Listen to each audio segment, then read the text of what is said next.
In the last part of this program, we looked at some of the typical types of rope that are used in rigging. We indicated that rope is an important tool for rigging. Of equal importance is a knowledge of knots. In this part of the program, we'll look at some of the knots typically used in line work, and we'll show you how to tie them. We'll also show you how to make up a rope for storage. Like all aspects of rigging, learning to tie knots takes experience and practice. However, by following the material in this part of the program and the instructions in your text, you'll be tying knots properly in no time at all. Now let's start with the process of making up or coiling a rope. In most cases, you'll be working with long lengths of rope, which are difficult to handle. Of making up a length of rope to a small, compact bundle that is easy to handle, easy to store, and easy to use when needed. Making up a rope involves the rope in a single direction so that it lasts without kinking. Then securing the coil in a bundle for storage. This lineman is about to coil a 75-foot hand line, which consists of a hand line block and a half-inch manila rope. He starts by making an initial coil in one end of the rope, several feet from the end with the block. He then proceeds to coil the remainder of the rope around his arm, keeping the coils going in the same direction. Notice that each coil lies flat. This may coil the rope the next time it's used. Now, once all of the rope has been coiled, he takes the several feet of rope at the end with the block, wraps it around the coil several times to form a bundle. He secures the job by passing the end of the rope through. It's now very easy to store the hand line on his truck. Now, whether you're coiling a hand line or a single length of rope, the principles are the same.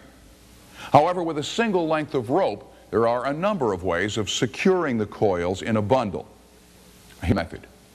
This rope has been coiled in a similar manner as the hand line we just saw. However, once the wraps have been made around the coil, the line takes a bite about 18 inches from the end of the rope and passes it through the top of the coil. Then passes the end of the rope through the bite to secure the bundle. Now here's another method of securing the coil. Again, once the wrapping is complete, the lineman takes a bite on the rope about 18 inches from the end.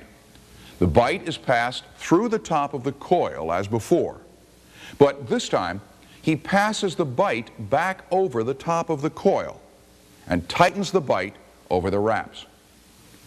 Now, there are numerous methods for securing coils of rope. The method you use will depend on personal preference and the size of the rope you're using.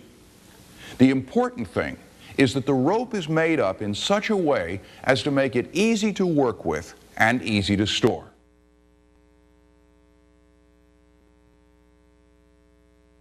And now that you know how to coil a rope, let's look at some of the typical knots in line work.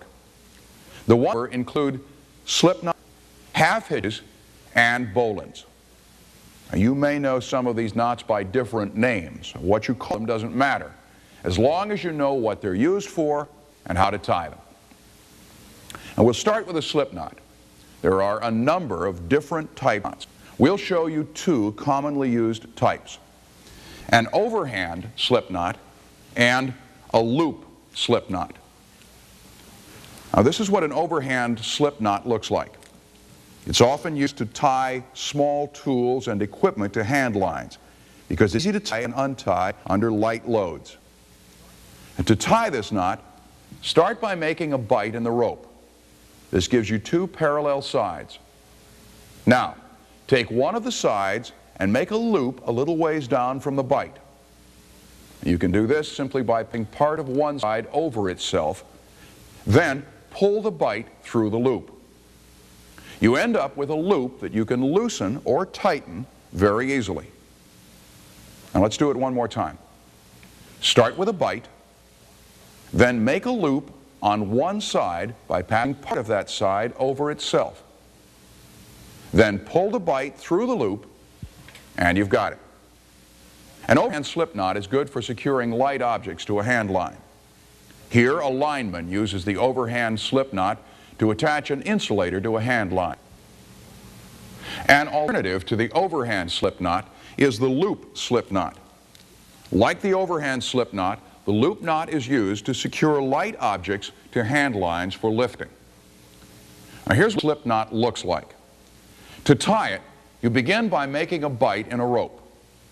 As before, this gives you two parallel. Take the bight and opposite loops. Fold the loops inward and place around the lifted. Now one more time.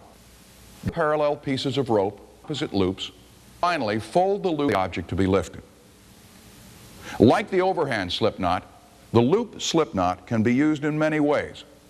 Here, for example, a lineman is using it to secure a pull pin and insulator assembly to a hand line. With any slip knot, you need to keep in mind that it is not a secure knot for heavy loads. It should only be used for light loads.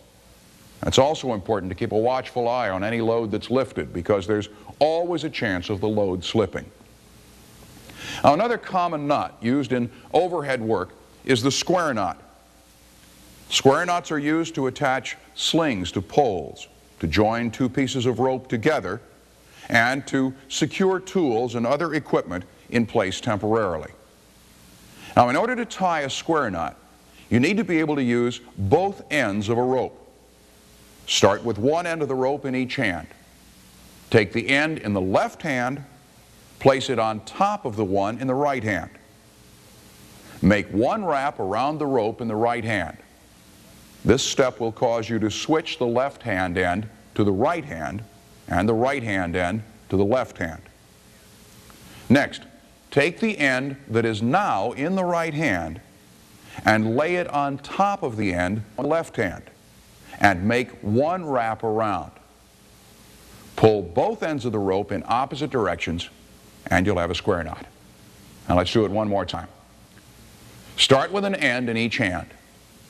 Place the left hand end over the right hand end and make one wrap, switching the ends of the rope from one hand to the other. Now place the right hand end over the left hand end and make one wrap. Pull the ends in opposite directions and you've completed the knot. Now, to loosen a square knot, simply push either side of the knot together, like so. Square knots are used for a number of different rigging tasks. Here, a square knot's being used to finish attaching a sling for a block to a pole. In this example, a square knot is being used to fasten two pieces of rope together. An important consideration fastening rope together with a square knot is that both pieces of rope must have the same diameter. Otherwise, the knot will slip. If the rope is of the same size, the square knot will hold. The third type of knot we'll look at is the half-hitch. To tie a half-hitch, simply make a loop in the rope and pass the running end of the rope through the loop. Now, a single half-hitch is not a very secure knot unless there is tension on both the running end and standing part of the rope. As you see, if tension is released from one of the ends, the knot will slip. To make this knot secure, it's common practice to tie two half-hitches in the rope. Two half-hitches holds much better and does not depend on constant tension being applied to both ends of the rope. Here's one method for tying two half-hitches. Start by making a loop in the running part of the rope. Pass the running end of the rope through the loop. That completes one half-hitch. Next, pass the running end over the rope and form a second loop. Then pass the running end through that loop. Half-hitches are used to tie off lines temporarily and for attaching equipment to hand lines. Here, a combination of two half-hitches and a single half-hitch is used to attach a crossarm to a hand line. At the base of the crossarm, the lineman ties two half-hitches. At the top of the crossarm, he uses a single half-hitch. He can use the single half-hitch here because there is tension on both ends of the line. Each of the knots we've looked at so far is primarily used to secure light loads. One of the reasons for this is that when a heavy strain is placed on the knot, it'll tighten up and be difficult to untie. Now, there is a knot that's very easy to untie even when it's been subjected to heavy loads and strain. This is called a bowline. It's easy to tie and untie, and it's very secure. Now, there are a number of different types of bowlines. Let's begin with the basic bowline. Start by making a loop in the end of a rope. It's important that the loop passes over the standing part of the rope. Now, take the running end and bring it up and through the bottom of the loop. Next, pass the running end around the standing part of the rope and back through the top of the loop. Finally, pull the standing part and the running end in opposite directions. Now, if you've tied the knot properly, it won't slip. Let's try it one more time. Start with a loop. Bring the running end up through the bottom of the loop, then around the standing part, and back through the top of the loop. When you pull, you have a bowline.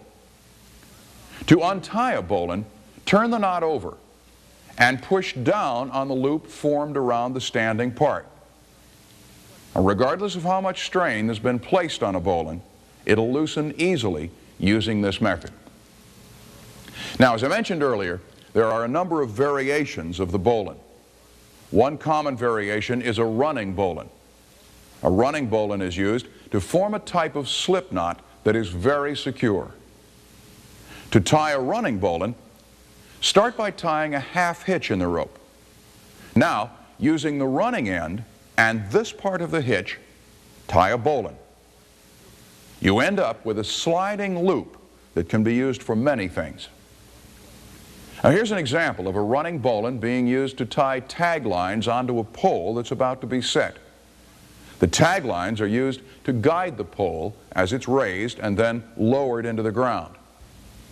Knowing how to tie knots is an important skill for line work.